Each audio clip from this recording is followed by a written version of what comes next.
माँ तू सबसे प्यारी है, माँ तू जग में न्यारी है। माँ तू सबसे प्यारी है, माँ तू जग में न्यारी है।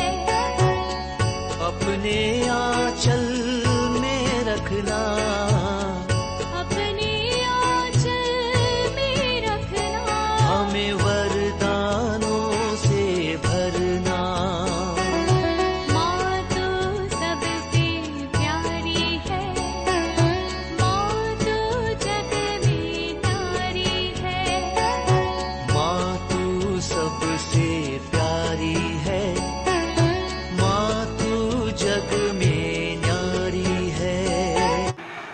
पिता, पुत्र और पवित्र आत्मा के नाम पर आमीन। आप सबों को जय यीशु। हमारे इस यूट्यूब चैनल के अंदर पूछा हुआ एक सवाल का जवाब देना चाहूँगा। पाषंडता से भरा हुआ एक सवाल पूछते हैं कि हमें प्रभु का अनुसरण करना है या मरियम का अनुसरण?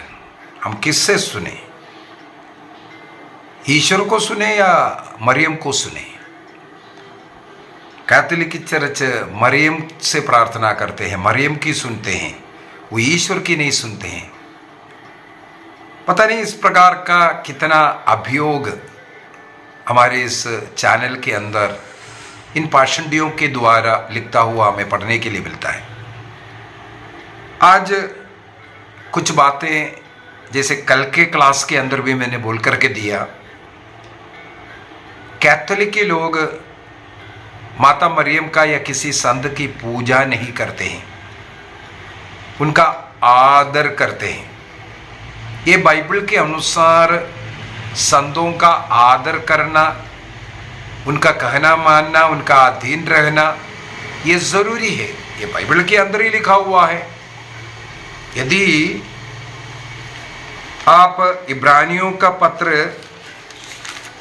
अध्याय 13 हिब्रूज चैप्टर 13 वाक्य 7 को पढ़ेंगे, हिब्रूज चैप्टर 13 वर्स 7, वहां पर लिखा है, आप लोग उन नेताओं की स्मृति कायम रखे। स्मृति अर्थात वो मर चुका है, उनकी स्मृति को कायम रखना है। ये बाइबल बता करके दे रहा है। हमारे लिए जो जीवन जी करके कुछ अच्छा उदाहरण दे करके हमें क्रिस्तीय जीवन में आगे बढ़ाने के लिए जो मदद देने वाला, हमारे लिए निरंतर प्रार्थना करने वाला, ऐसे लोगों की स्मृति कायम रखो, ये बाइबल बताता है। जिन्होंने आपको ईश्वर का संदेश सुनाया और उनके जीवन के परिणाम का मनन करते हुए उनके विश्वास का अनुसरण करे।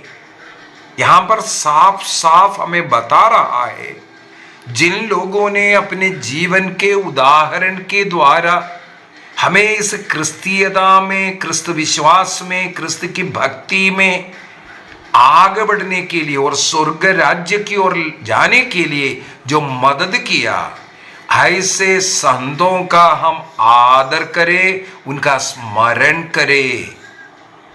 ये जैसे प्रोटेस्टेंट चर्चों में जो जैसे कुत्ते को मौत के बाद गाड़ता है, उसी प्रकार लोगों को गाड़ते हैं, उनका कुछ गुणगान जरूर करते हैं। ये जीवन काल में हमें बहुत खिलाया पिलाया, जब भी घर में जाता था हमें कुछ दे करके ते ही भेजता है, काली हाथ कभी नहीं छोड़ता। ऐसी ऐसी बातें बैठ करके बोलते हैं ताकि अन्य लोग जो सुनने वाला, तुम लोग हमें देना ताकि तुम्हारे मौत पर भी हम ऐसे बताएंगे। केवल यही तो न चलता, इसके बगैर कुछ नहीं चलता है ना प्रार्थना, बस गाड़ दिया। कुत्ते को गाड़ने के बाद इसका स्मृति नहीं रखा, उसी प्रकार उनका स्मृति नहीं रखना। लेकिन बाइबल में हिब्रूज चैप्टर 13 वर्स 7 में लिखा है, आप लोग उन नेताओं की स्मृति कायम रखो। उनके स्मृति को मिटाने के लिए नहीं कहा, उनको याद रखो। जिन्होंने आपको ईश्वर का संदेश सुनाया, जिन्होंने अपने जीवन काल में हमारे लिए उदाहरण बनकर रहा, जिसके कारण आज हम विश्वास में हैं, हम क्रिस्त को जान पा रहा है, क्रिस्त का कलीसिया का सदस्य है, और उनके उस विश्वासी जीवन का अनुसरण करो। You follow him, you follow दम। ये नहीं बोला है उनका अनुसरण नहीं करना, क्रिस्त को ही केवल देखो, क्रिस्त की ओर। ये मूर्खता है, शैतानी शिक्षा है। संत पौलुस बार बार बोलने वाला एक शब्द है, तुम लोग मेरा अनुसरण करो, तुम लोग मेरा अनुसरण करो। देखो मैं खोलते ही वही आया, उसी को पढ़ते हैं। 1 कुरिन्थी चैप्टर 11 वाक्य 1 में लिखा है, आप लोग मेरा अनुसरण करें, आप लोग मेरा अनुसरण करें जिस तरह मैं मसीह का अनुसरण करता हूं। इस प्रकार मनुष्य मसीह के लिए जीवन जी करके, क्रिस्त विश्वास में रह करके शहीद हुआ, जो खत्म हुआ, जो मरा है, उनकी स्मृति को कायम रखने के लिए कहा है। और उनमें सर्वश्रेष्ठ व्यक्ति है माता मरियम। उनकी जीवन का उदाहरण को हम लोग परखना है। देखो यहां पर यदि संत पौलुस कहते हैं आप मेरा अनुसरण करें, यदि पौलुस को हम फॉलो कर सकता है, उनका अनुसरण हम कर सकता है, उससे बढ़ करके है ईश्वर की मां का अनुसरण करना। तो बाइबल यही सिखाते हैं भाई। तुम लोग ऐसा पाषाण डाला बोल करके जो बाइबल के अज्ञान लोग सोचेगा हाँ सही बात है, क्रिस्त विश्वास में रहना चाहे, मरियम का विश्वास हमें स्वर्ग में नहीं लेकर जाएगा। गलत विचार। मरियम का विश्वास, उनके उस रास्ता क्रिस्ती की रास्ता है, स्वर्ग की रास्ता है। बाइबल कहता है उनका अनुसरण करना।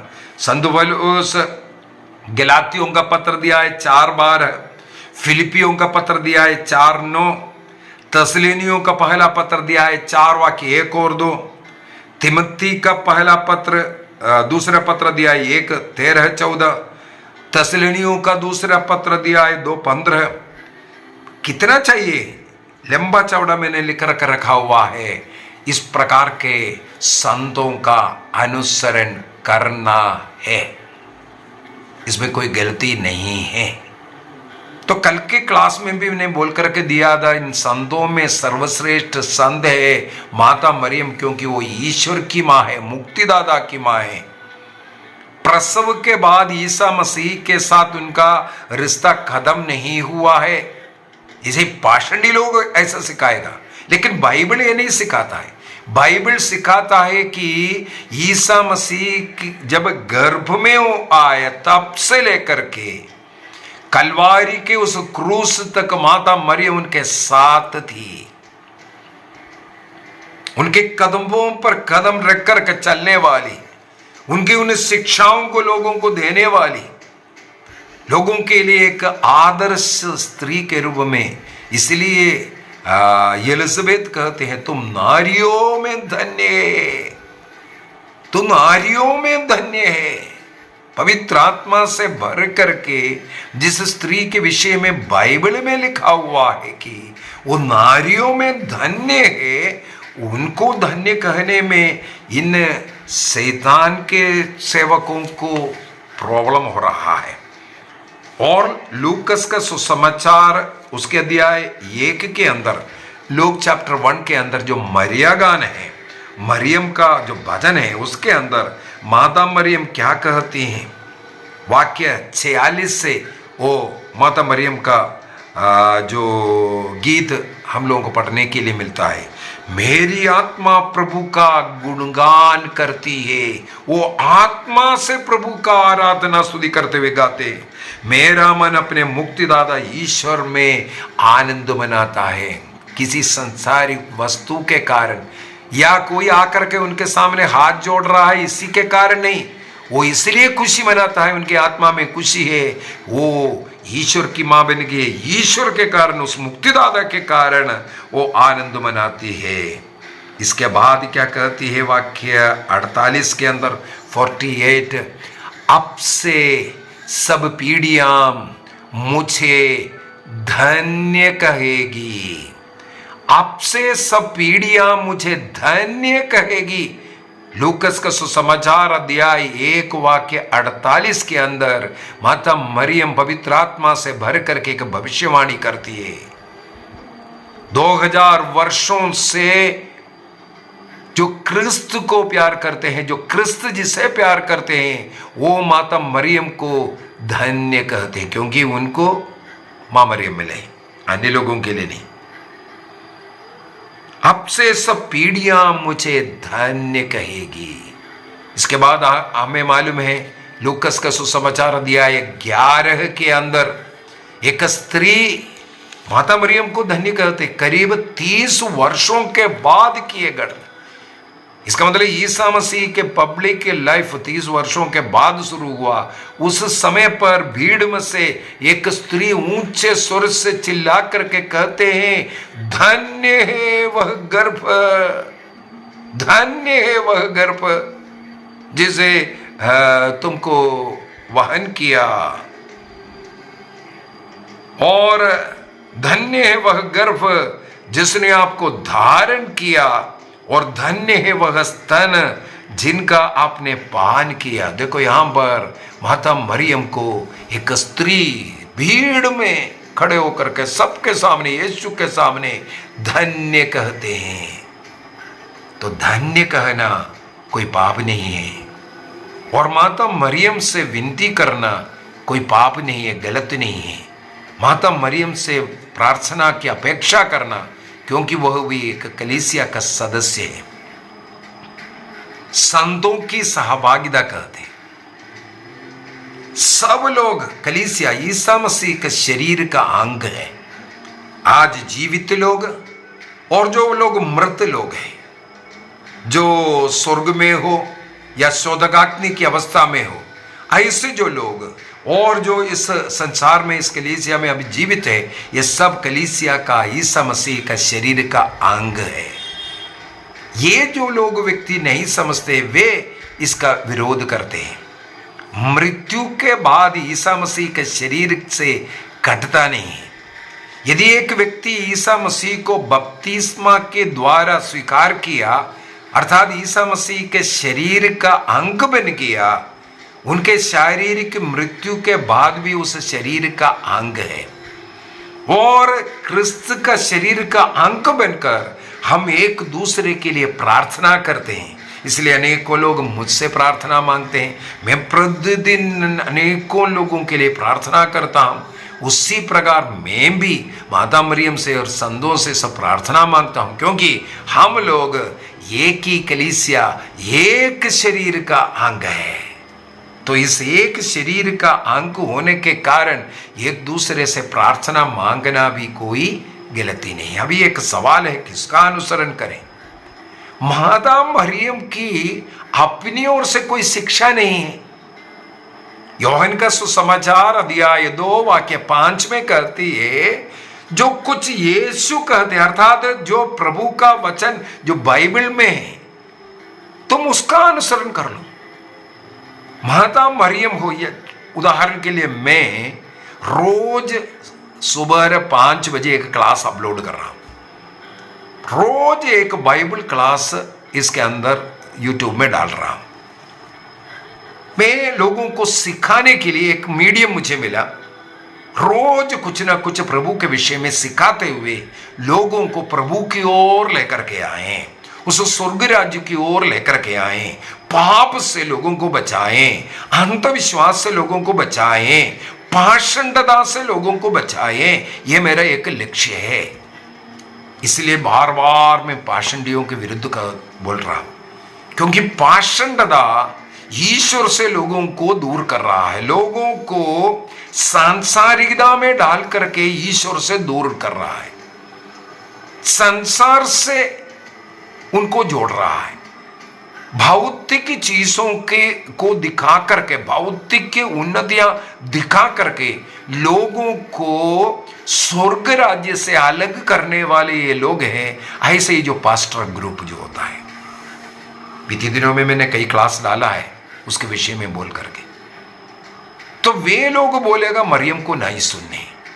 यदि मैं बाइबल की बातें और प्रभु की बातें सिखा रहा हूं, जो कलीसिया से मैं सीख करके जो मैं सिखा रहा हूं उसके अंदर कोई गलती नहीं है, सही सिखा रहा हूं, उससे बढ़कर के है यदि माता मरियम के द्वारा कोई शिक्षा हमें मिल रहा है, उसको फॉलो करने में कौन सा तकलीफ है। यदि मैं बोल रहा हूं उस बात को आप स्वीकार करेंगे, उसके अनुसार अनेकों लोग, मुझे इस बात का बहुत खुशी है, बहुत खुशी है। अनेकों लोगों का मुझे ये जो टिप्पणियां मिल रहा है, बहुत कुछ सीखने के लिए मिला है, बाइबल को जानने के लिए मौका कृपा मिला है। विशेषकर आजकल का जो शनिवार और इतवार का जो बाइबल कोर्स है, अनेकों लोगों को बाइबल का सही ज्ञान मिल रहा है, सही ज्ञान मिल रहा है। इससे पूर्व में कई लोग लिखे हैं और मुझे व्हाट्सएप के अंदर इतना लोग लिख करके बताते हैं, मुझे बहुत खुशी है इस पर। इसलिए मेहनत करता हूँ, बहुत मेहनत कर करके स्टडी कर करके अच्छा नोट बना करके मैं कोशिश करता हूँ जितना हो सके सही सही जो कलीसिया की शिक्षा, जो बाइबल की सही शिक्षा लोगों तक मिले, लोग बाइबल को प्यार कर पाए, बाइबल पढ़ने के बाद उनको और ज्ञान मिले।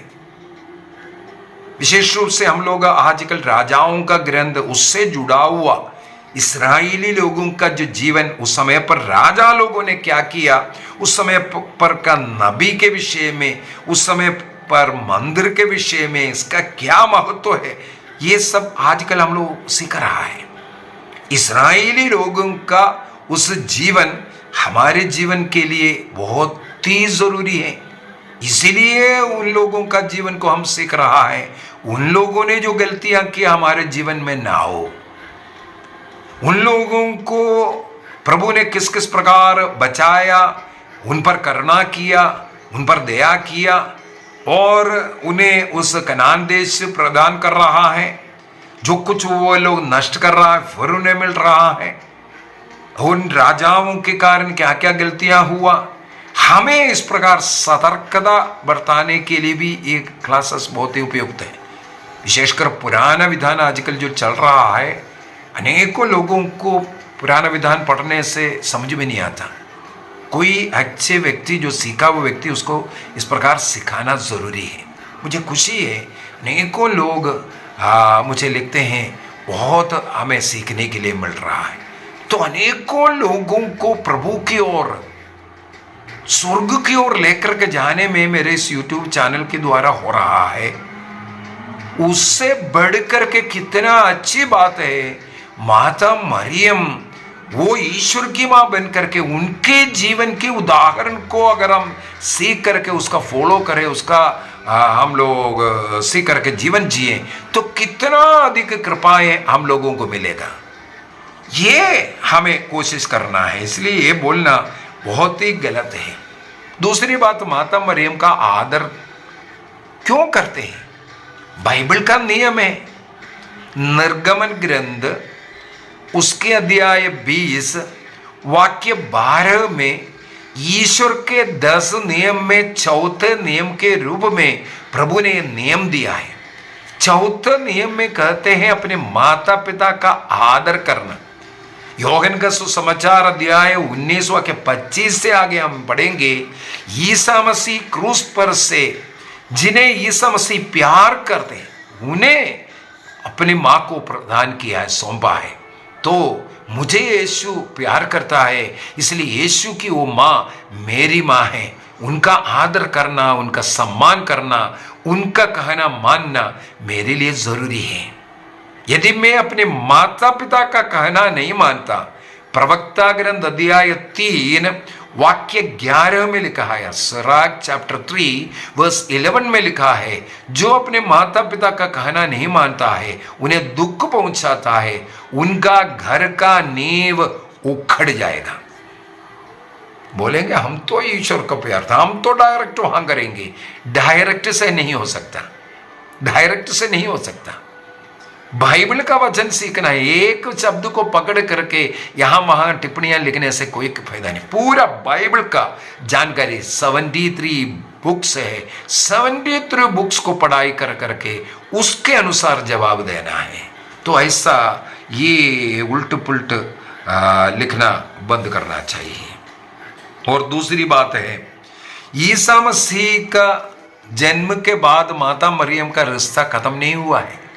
केवल 9 महीने के लिए उन्हें सेलेक्ट नहीं किया था गर्भ में गर्भधारण कर करके प्रसव करने के लिए। ये पाषंडता की टीचिंग है। माता मरियम और ईसा मसीह का रिश्ता अनादि अनंत काल से शुरू हुआ, उनके जन्म के पूर्व से शुरू हुआ और वो अंत तक है, वो अनंत काल तक चलता रहेगा। और रिश्ता कभी भी हम मिटा नहीं सकता। जब तक इस दुनिया है माता मरियम का नाम लेना है। उनके द्वारा इस दुनिया को मुक्तिदाता मिला है, इसलिए उनका आदर करना जरूरी है। ईसा मसीह के मृत्यु के बाद हमें मालूम है आदिम कलीसिया, उसको भी प्रेरित चरित अध्याय 1 वाक्य 14 को अगर हम पढ़ेंगे, वहां पर शिष्य लोगों को सब एकत्र कर माता मरियम अन्य नारियां सब है। इसका मतलब आदिम कलीसिया में भी उनका जो रोल है हम लोग वहां पर प्रेरित चरित में पढ़ते हैं। इसका मतलब प्रभु यीशु मसीह के मृत्यु के साथ भी खत्म नहीं हुआ। जब तक वो जीवित रही तब तक कलीसिया का सेवा करती रही। इसलिए यीशु की मां मेरी मां, ये ईसा मसीह के जो मिस्टिकल बॉडी जो है उसके जो हम स्वयं मेंबर हैं, उसी प्रकार वो मां भी उससे जुड़ा हुआ है। कई लोग ये कहते हैं कि वो मध्यस्थ नहीं, एकमात्र मध्यस्थ है। तिमोथी का पहला पत्र अध्याय 2 वाक्य 5 को कह करके केवल एक शब्द को उठाता है। इन पाषंडता का प्रॉब्लम यही पड़ता है, बाइबल के कहीं ना कहीं से एक वचन को उठाएगा। जैसे उदाहरण के लिए दारू पीने वाला, ईसा मसीह ने यूहन्ना का सुसमाचार अध्याय 2 में पानी को अंगूरी में बदल दिया, पीने के लिए दिया है। ये एक बात को उठा करके बोलेगा हम भी पी सकते हैं, थोड़ा सा संयम से पिएना, कोई पाप नहीं है। और संत पौलुस तिमोथी से भी कहा तुम केवल पानी मत पियो, थोड़ा सा अंगूर भी पिया करो करके। देखो और सर्टिफिकेट मिल गया। ऐसे ऐसे वचनों को उठा करके शराब पीना, अभी किसी के ऊपर आक्रमण कर रहा है, बुरा भला बुरा कर रहा है, निंदा कर रहा है, झूठ बोल रहा है, उसके लिए भी ईसा मसीह का उदाहरण लेते हैं। ईसा मसीह ने भी गुस्सा किया, ईसा मसीह ने भी राजा हेरोद को लोमड़ी कहा। अरे वाह, यही बोल करके अपने पापा मम्मी को भी गाली दे रहा है। ईसा मसीह ऐसा लोमड़ी बोला है, मैं अपना पापा मम्मी को भी दे सकते। देखो ये है पाषंड यौन का काम, ये बंद करना है। पूरे बाइबल को समझना और बाइबल के अनुसार समझना।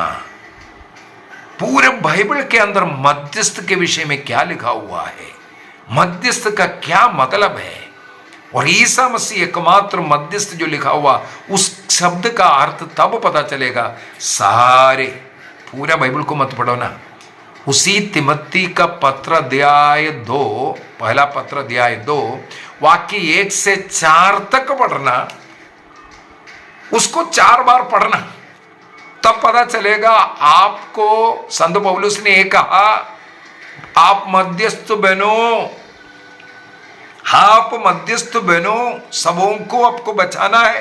आप मध्यस्थ प्रार्थना करते हुए दूसरों के लिए मदद करना, क्योंकि ईश्वर चाहता है सब लोग बच जाएं। इसके बाद वाक्य 5 में लिखा है एकमात्र मध्यस्थ, स्वर्ग और पृथ्वी के बीच में, स्वर्ग को पृथ्वी से जोड़ने के लिए ईश्वर मनुष्य बनने वाला वो ईसा मसीह एकमात्र मध्यस्थ के द्वारा ही हम मानव जाति को मुक्ति मिल सकता है। इस धरती के लोगों को स्वर्ग का लोग बनने के लिए, इस धरती के नागरिकों को स्वर्गीय बनने के लिए ईसा मसीह एकमात्र मध्यस्थ है। इसका यह मतलब नहीं है दूसरों से हम प्रार्थना नहीं मांगना। ये जो मध्यस्थता जो होता है माता मरियम के द्वारा हमें जो मध्यस्थ मिल रहा है वो ईसा मसीह के जो मुक्ति कार्य को रिप्लेस नहीं कर रहा है, बल्कि उस मुक्तिदाता के पास पहुंचाने का एक रास्ता, एक सरल रास्ता है। तो सवाल करता है क्या मुक्तिदाता के पास हम डायरेक्ट नहीं जा सकते? जाओ ना भाई, हम कब मना कर रहा है? लेकिन ऐसा भी एक सरल रास्ता है जहां मेरी प्रार्थना काम नहीं दे रहा है, माता मरियम का प्रार्थना काम कर रहा है। यदि हम दूसरों से प्रार्थना कर रहे हैं, आपकी प्रार्थना हमारे लिए फायदा हो रहा है, उससे बढ़ करके है माता मरियम का। माता मरियम भी इसी ईश्वर की उस चर्च की कलीसिया का एक सदस्य ही है, प्रभु का शरीर का अंग है। तो हम एक दूसरे से प्रार्थना नहीं मांग सकता, ये बोलना बहुत ही गलती चीज है। एक और बात बताकर देता हूं, कैथोलिक चर्च से कई लोग मनाते हैं ना, मार्टिन लूथर बहुत ही बुद्धिमानी व्यक्ति कैथोलिक चर्च को छोड़ करके गया। कई लोग टिप्पणी करते, एक ही बुद्धिमानी व्यक्ति था कैथोलिक चर्च में, वो कैथोलिक चर्च को छोड़ करके गया, उनका नाम है मार्टिन लूथर। अभी मार्टिन लूथर का इतिहास को पढ़ना, मैंने एक क्लास डाला है मार्टिन लूथर का। मुझे उनके इतिहास पढ़ने के लिए, इसलिए इतिहास मैंने पढ़ा और क्लास लिया। मार्टिन लूथर माता मरियम का एक बहुत बड़ा भक्त था, पवित्र मिसा प्रतिदिन अर्पित करने वाला और पवित्र यूक्रिस्त की आराधना करने वाला एक बहुत बड़ा भक्त था। लेकिन इन पाषंडी लोगों को क्या हुआ? अभी मार्टिन लूथर के साथ एक दोस्त था काल्विन, वो छोड़ करके वो अपना गुट बनाया। लेकिन काल्विन के विषय में भी पढ़ो, वो एक मरिय भक्त व्यक्ति था। माता मरियम को एक सही मध्यस्थ मानने वाला मार्टिन लूथर और काल्विन और उनके ये जो चेले लोग जो पाषंडता में पड़ा हुआ है, वे लोग इनको तो भगवान मान रहा है। मार्टिन लूथर बुद्धिमानी, वो कलीसिया छोड़ करके आया, तो उनकी उस रास्ते में से क्यों भटक रहा है? प्रतिदिन का मिस्सा बलिदान, पवित्र रोटी में ईसा मसीह को उपस्थिति और ईश्वर की मां है मरियम और उनकी मध्यस्थता का शक्ति मार्टिन लूथर और कैल्विन सिखाया है। कम से कम उसका तो आदर कर लो, तुम्हारा जो बड़ा आदमी है। आइए हम अपनी आंखें बंद करें और प्रभु से प्रार्थना करें। माता मरियम की भक्ति में आगे बढ़ने की कृपा हमें मिले। माता मरियम की भक्ति करना, ईश्वर को साइड में किनारा करना और उनका स्थान किसी व्यक्ति को, मनुष्य को देना नहीं है। यही ईश्वर की पद्धति है। ईश्वर ने मरियम को चुना और हमें दिया। ईश्वर ने जिसे आदर दिया, सम्मान दिया, उसे हम भी आदर देते हैं, सम्मान देते हैं। ईश्वर ने जिसे चुना उनका आदर देने का मतलब है ईश्वर का आदर। ईश्वर ने जिसे सम्मान दिया, आदर दिया, उनका अपमान करना, निंदा करना, उनके विषय में भला बुरा खाना, वो ईश निंदा का पाप है। ईश निंदा का पाप हमें नरक पहुंचाएगा। इसलिए माता मरियम की भक्ति करना, विशेषकर इस मई महीने में कलीसिया हमारे सामने मरिय भक्ति के लिए समर्पित महीना है।